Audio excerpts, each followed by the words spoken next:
Undeclared wars are commonplace. Tragically, our government engages in preemptive war, otherwise known as aggression, with no complaints from the American people. Sadly, we have become accustomed to living with the illegitimate use of force by government. To develop a truly free society, the issue of initiating force must be understood and rejected. What if sometimes, to love your country, you had to alter or abolish the government? What if Jefferson was right? What if that government is best which governs least? What if it is dangerous to be right when the government is wrong? What if it is better to perish fighting for freedom than to live as a slave? What if freedom's greatest hour of danger is now?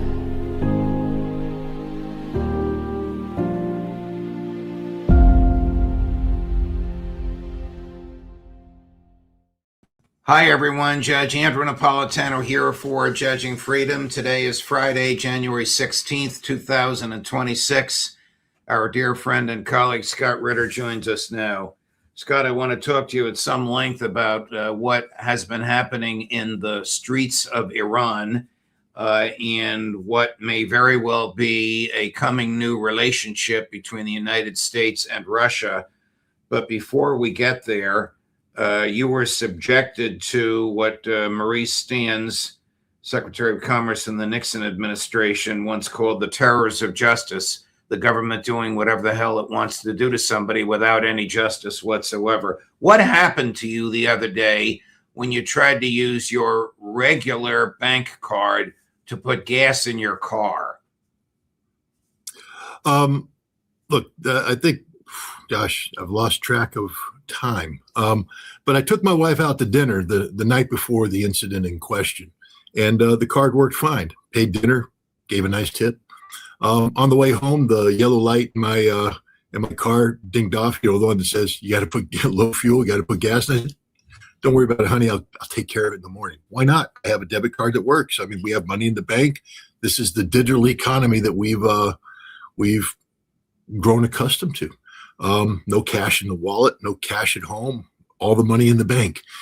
So the next morning I drove my wife to work and I went to the gas station to fill up the tank and tried to use the card, and it got declined. And so I called my wife and I said, hey, did we make a mistake? Did we run out of money in checking? Do we need to transfer money from savings? She said, no, we've got plenty of money in checking. I said, well, could you just double check? And she went on the online banking app, Citizens Bank, 26-year relationship. And all of our accounts were zeroed out. We had no money, not just in our checking, our savings, but in our joint accounts with our daughters, because as good parents, we kept joint accounts there in case our kids ever called us up and said, hey, mommy, daddy, we need help. And we wanted to be in a position to say, instantly, here's the help. So they zeroed those out too. In total, around $2,500. For all the people that think Scott Ritter's rich, there's the evidence. $2,500 is what I had in my. What did you learn made this happen? Well, I immediately called the local, our bank managers, who we have good relationships, and they said, we have no idea what happened. And I said, well, we need to find out. So we started bumping up the chain of command. The first thing we found out is corporate would not talk to us. The corporate said, we have no legal obligation to talk to you. And I said, you most certainly do. And they said, we most certainly don't. And I pushed the issue, and the manager backed me up. And what we found out, they said, look, we sent a letter to you.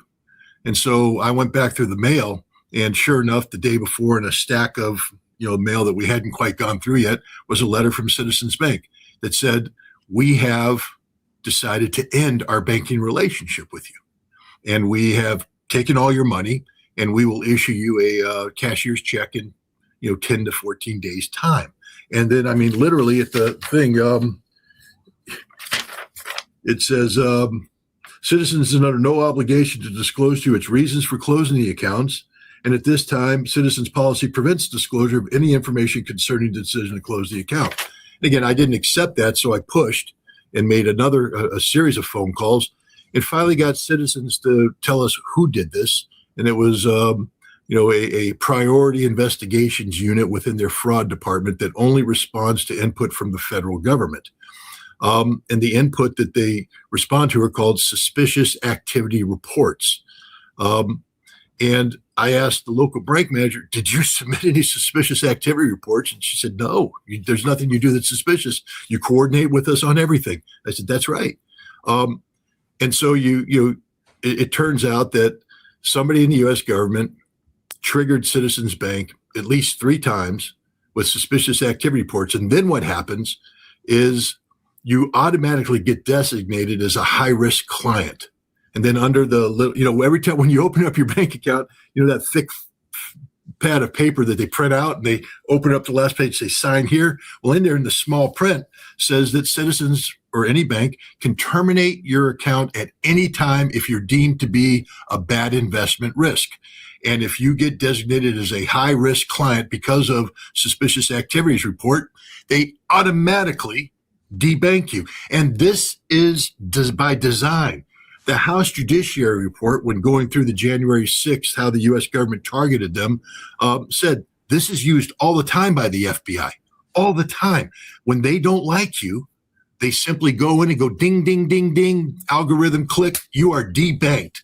It's a tactic that has been used. I think the U.S. government the Biden administration had a code name for choke point.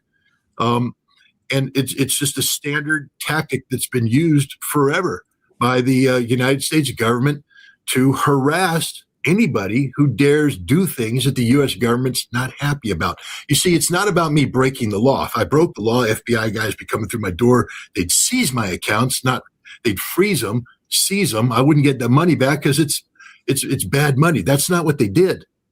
What they did is simply abuse a loophole in a law written by Congress, and Congress has acknowledged there's nothing they can do about it. Literally nothing. They call the FBI and the FBI says, we didn't do anything.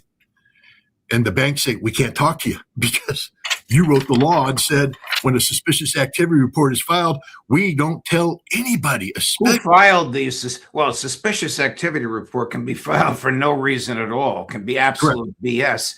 Do we know who filed this? Federal government.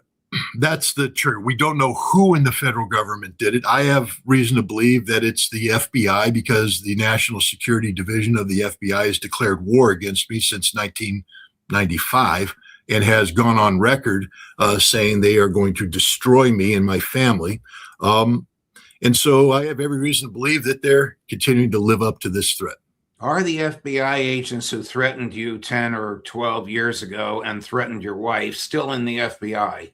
No, Michael Templeton, I just want to say his name there for everybody. Michael Templeton, the man who physically assaulted my wife and verbally assaulted my wife, threatening her with physical violence, threatening me with physical violence. He is retired. But, the FBI is it's an organized crime syndicate, and the criminal activity that was done 12 years ago carries forward today. I am convinced somewhere in the FBI is a file that says, haunt Ritter today. And when I say haunt, that's not the word that I mean to use. Right. Because the word that they used was said to me in person. Right. We will haunt you for the rest of your life. I was told they that. Didn't say haunt. They used a common word, which we don't say on here, that starts with F. We all know what you're talking about. Why do they haunt you? Because of your exercise of the freedom of speech, because you're intellectually honest, because you're not afraid to call something as you see it. It's more than that, though. Again, I'm not bragging or anything, but I used to be inside the system, right? And I was considered a superstar. I mean, as a captain in the Marine Corps, junior captain, I had 2 classified commendations from the director of CIA for doing strategically, nationally important work. The President of the United States knew my name. The Commandant of the Marine Corps loved me, and I was being groomed for bigger and better things. I made the decision in 1991 that I didn't want to go down that path. I had experienced disarmament and realized that maybe stopping nuclear war is better than planning nuclear war. And I'd gone to war in Iraq, and I realized that there had to be better ways of resolving problems between nations than simply killing people. And I said, no, thank you. The CIA at that point in time, John Byrd, he's dead, so we can't hold him accountable. He declared me to be an enemy of the state, and he wrote letters that were put in files everywhere that followed me forever. That anytime somebody said, "Hey, what about Ritter?" They go, "Oh, no, he's an enemy of the state." And then I was brought back into the system as a weapons inspector. It was a difficult process, but the CIA found John Byrd's letters and said, "No, Ritter's clean." So they brought me back in. I'm at the White House. I'm at the Pentagon. I'm at the State Department on the 7th floor. I'm everywhere. And I'm at the heart of this. And I decided that I was going to walk away because it was corrupt, because they were telling lies, because it wasn't the right thing. And I was told, you can't walk away. You're on the inside. You've seen it. You know it. You know too much. And we can't let you walk away and speak out. This is Orwellian, Scott. Oh, but they said if they let me walk away and speak out, a precedent would be set for other people of integrity to say, "Oh, you guys are lying, cheating, stealing. I'm going to call you out." You know why we need whistleblower protections? Because people who tell the truth are destroyed by the government. And I said, I'm going to walk away and tell the truth. And that's when the CIA station chief in New York City, Larry Sanchez, I'm giving you guys names here, told me straight up, the FBI has told me that if you walk away, they will haunt you for the rest of your life. And it will be immediately, and it will be designed to destroy you. You are not allowed to walk away and talk. And if you choose to do that, the United States government will destroy you. And Larry Sanchez was a friend of mine. And he put out his hand and he said, "I like you, but this is the last time we're ever going to be able to talk." Is he still in the CIA? No, again, we're talking a long time ago. He's long retired. Okay. Here is a clip from Jonathan Greenblatt, who's the chief executive officer of the Anti-Defamation League, reminding you and me and everybody watching us now that they monitor everything we say and they report what they want to report. This is rather chilling, but we need to run it. Chris, cut number 12. We have a whole apparatus. I have 40 analysts working full-time, 7 days a week, 24 hours a day, monitoring extremists. We monitor them online, social media, messaging apps, video games, cryptocurrency, podcasts, short-form video, Wikipedia, LLMs. We monitor these people, and we share the intelligence with the FBI. You saw last month, you heard about the thing that happened at Wilshire Boulevard Temple.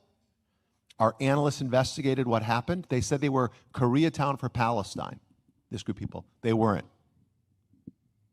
We were able to ascertain they were from a group called the Turtle Island Liberation Front. Turtle Island is how left-wing activists refer to the United States. On Monday, December the 15th, this is going to ring a bell. Kash Patel announced they cracked a terror ring where they arrested 4 people who were planning New Year's Eve bombings. Turtle Island Liberation Front. So we're monitoring left-wing radicals like the DSA and the anti-war crazies and the pro-Palestine crazies. We're monitoring right-wing extremists like white supremacists, armed militia groups. We're monitoring political Islamists and Christian nationalists, all of them. And then we train. We're the largest trainer of law enforcement in America, extremism and hate. We train 20,000 officers every year. Financed by the American Zionists, by the Mossad, which of course is financed by the U.S. Treasury. Yeah, normally, and I mean, I don't change my stripes, but normally I tell Greenblatt, bring it on. Bring it on. You want to mess with this American? I'll kick your ass. But as my wife reminded me, my big mouth gets me in trouble. And when it gets me in trouble, it brings harm to her and it brings harm to my kids. She said something that resonated, because I married her in 1991. And, when you get on your knee and you propose to a woman, you're promising a better life. You're saying, this is going to be a great life. Join me on this grand journey. And she said, every day of our life, you have been at war with the U.S. government. Every day of our life. And we have never enjoyed a moment of peace. And that hurt. We've been married 34 years. And I would have thought that of course, we've had good times, but I would have hoped that the 34 years should be going, wow, I look back and we've had such a wonderful. No, she said, every day has been hell because of what the U.S. government is doing to you, to me, to our kids. So, yeah, I'm still stupid, and I'm going to tell Greenblatt, bring it on, but they brought it on, Judge. And I have to tell you, being debanked, if you want to know what true panic is like, get debanked. Get debanked and have no money and have an empty gas tank and have an empty refrigerator and have bills piling up and no recourse. And, see how that feels. And then have a wife look at you going, what have you done? And have kids call up going, hey, what's going on? It's not a good feeling. And that's the whole purpose of this. The whole purpose is to demoralize me. It worked for a little while to get me to quit. That's not going to happen. But I mean, you have to, I'll be honest. I thought about it when my wife told me that. It was like, that's a wake-up call. You're just going, that's the legacy of our relationship, a living hell. Wow. Because of what the government's done to our family. This is why they do it. And so I just want to give a warning to everybody out there. They can do it to you at any time. And it's not about you breaking the law.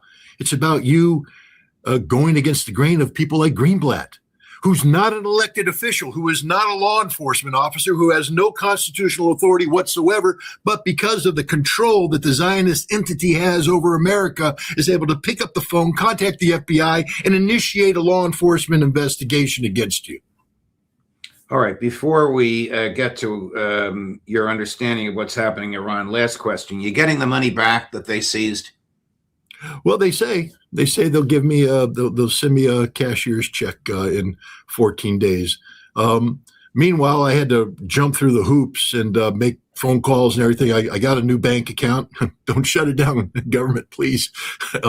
And we were able to get our mid-month payments, my wife's payment and the invoices that I had out there deposited. So we're alive and we're well and we're living and we're functioning. But again, for a period of 2 to 3 days, it was not good, and we were lucky. Other people may not be so lucky. Don't allow the government to do this. What happened in the streets in Iran this week? Look, Iran has significant economic problems, and the Iranian government has not been up to the task of fulfilling its promises to the Iranian people. And so there were legitimate demonstrations about the state of the economy. One of the reasons that triggered these demonstrations was outside interference in the Iranian currency. Things were done to deliberately crash the Iranian currency, and it was done on purpose by outside actors. And then legitimate demonstrators went to the streets. And initially, when these demonstrators went there was no violence. The president of Iran actually walked side by side with many of these demonstrators. He says, I'm with you. I understand this. We need to do a better job. But then what happened about day 2 of the demonstrations, radicals took over. And they pushed the peaceful people out of the streets, and they began launching violent attacks. These radicals are Mossad-controlled cells that have been in place for a long time inside Iran, equipped, trained by the Mossad to carry out extreme acts of violence. And these cells began to run rampant. They killed over 100 Iranian cops. Now, for all the, MAGA, America, could you imagine a scenario where outside agitators started running rampant in American streets and killed 100 American cops, what our response would be? The goal was to create this massive unrest. And this is part of a master plan that had been worked out between Trump and Benjamin Netanyahu back in Mar-a-Lago. And then the United States and Israel were supposed to bomb. And when they bombed, they're supposed to decapitate the leadership. They were supposed to suppress the ability of the security services to interfere with the violent demonstrations. And this would lead to a revolution that would cause the collapse of the Iranian government. And then the son of the former Shah Pahlavi was supposed to come in and become anointed king of Iran. this didn't work because for whatever reason, the United States wasn't ready to bomb. And by the time Trump said we're going to bomb, the whole thing had been suppressed. The Iranian government had taken control, had suppressed and destroyed and defeated the Mossad-backed agents. And when Trump began to initiate the attack the other night, he was told by the Pentagon, don't do this. If you do this, the Iranians are going to hit us back, and we can't stop them. They're going to hurt us. We have no way to respond. We're not strong. And the Israelis made the phone call and said, too late, boss. Stop. Don't do it. Because if you do it, they're going to hit us and crush us, and we can't defend ourselves. The whole idea of the demonstrations and the air attack was to rapidly collapse the Iranian government so they couldn't launch their missiles. But now it's too late. The Iranian government's ready, locked and cocked, and if they get attacked, it will be devastating for the United States and for Israel. Here's the famous or infamous tweet from Mike Pompeo, former Secretary of State and Director of CIA, and I'm going to guess that on the last line you agree with him. I'm not going to read all of it, but it says the Iranian regime is in trouble. Bringing in mercenaries is the last best hope. Now to the bottom. Happy New Year to every Iranian in the streets. Ready for this, Scott? Also to every Mossad agent walking beside them. Why would he say that? Why would he admit to that? They're confident of victory. I mean, this is just a case of arrogance. They actually thought they had a plan. Judge, all you had to see on social media, every pro-Israeli bot, was out there saying the same thing, promoting the same nonsense, creating the same garbage. And the whole idea was to create a sense of inevitability that would empower the American people to tell Donald Trump, we stand with Iran, bomb Iran, bomb Iran. And Pompeo is part of that system. And Pompeo was simply playing his role. Here's somebody who's part of that system who is brokenhearted that the United States did not bomb last night. You'll know who this is. Chris, cut number 13. There are a lot of headlines out there that are, in my view, not accurate. President Trump's resolve is not the question. The question is, when we do an operation like this, should it be bigger or smaller? I'm in the camp of bigger. Time will tell. I'm hopeful and optimistic that the regime days are numbered. Compare and contrast that with the giddiness, the cackling of Graham on the air. We're going to bomb them now. We're going to get them. It's over. Remember that just a couple of days ago? Right. I love this, Lindsey Graham. I almost feel sorry for him, except I don't. But but the fact of the matter is his scheme failed. And again, I'm not in the support Donald Trump business, but I have to tell you, this was something that was cooked up in Mar-a-Lago. I mean, Lindsey Graham has admitted it. This is something that Netanyahu and Trump cooked up when Netanyahu was visiting Mar-a-Lago. This was all planned. There was extensive planning going on between the Mossad, the CIA, British intelligence, Dutch intelligence, and every intelligence agency in the world that has been lined up against the Iranians. And yet the United States didn't pull the trigger until it was too late. And I just have to sit there and go, Trump knew what he was doing. I mean, it seems to me that Trump set up Lindsey Graham, set up Netanyahu, set them all up because they shot their bolt. The Mossad network that was used is gone, finished. I mean, the Israelis panicked in the end. They when they lost communication with them, they tried to shove in a whole bunch of new Starlink, communication kits. And the Iranians were just sitting there waiting for them to come in and go, thank you very much, thank you very much. Because the Iranians broke the code, got in there. Thanks to the help of Russia, by the way. So it's all over. That entire network's gone. It took decades to build that network up. That it's gone. So Graham knows what happened. There is no capacity to, replicate the opportunity that was lost. Now he's trying to be nice and say it's not Donald Trump's fault. It's 100% Donald Trump's fault. And you have to ask yourself, was this deliberate? Is it just incompetence, which I can also accept, or was this deliberate, a setup so that Netanyahu and Graham and everybody else stops talking to him about overthrowing the Iranian regime because they no longer have the tools to do so? One of our chatters writes in, poor Lindsey. He didn't get his war. He didn't get his war. Yeah. He didn't get his war. We only have a few minutes left. We'll save the conversation about Russia for next week. But Mohammed Marandi, a good friend of yours and mine, born in the United States, but a professor at the University of Tehran, has given a description of things remarkably similar to yours, who also said the attitude in the streets changed. The last demonstrations he saw, of which he was a part, 3 million people in downtown Tehran supporting the government. Yeah, this just strength. When you talk about Damascus steel, what makes Damascus steel so strong is the fact that it's treated in fire over and over and over again, compressed, hardened.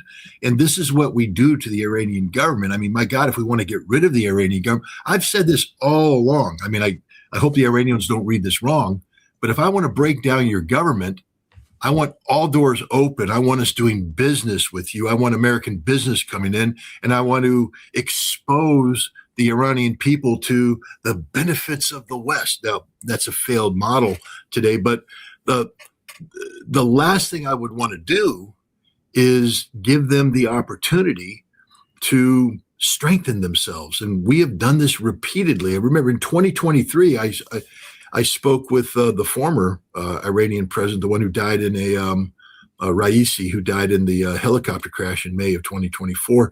And he talked about the riots that took place in the summer of 2023. He said it's the greatest test that the Iranian revolution had gone through since the revolution. And that, for a while there, it was touch and go, but they won and it strengthened the nation. The 12-day war last June strengthened Iran. And now this strength, it's Damascus steel, or in this case, we might want to call it Isfahan steel, but they're just making Iran even stronger and more difficult to crack. And the reality we need to come up with is we have to understand that we keep talking about Iran as a theocracy. And yes, they have the supreme leader, and yes, the Shia faith is central to the way that Iran views itself. But it's a functioning democracy. I mean, in some ways better than our own. Their parliament is democratically elected. Their president is democratically elected. The mechanism that's used to control the supreme leader is democratic. The assembly of experts is democratically elected. Iran is a democracy, and the will of the people is manifest in this democracy, and the Iranian people support this government. I know all the exiles out there, all the people who fled when the Shah fell, will take vehement exception to what I said. But the reality is reflected in what my good friend Mohammed Marandi observed and reported to you and everybody else. Millions of people in the streets demonstrating in support of the government. Could you imagine how an American president would feel if one day in every major American city that millions of people poured out into the streets in support of him? He'd say, "This is amazing. I'm invincible." What do you think the Iranian government's thinking right now? Right.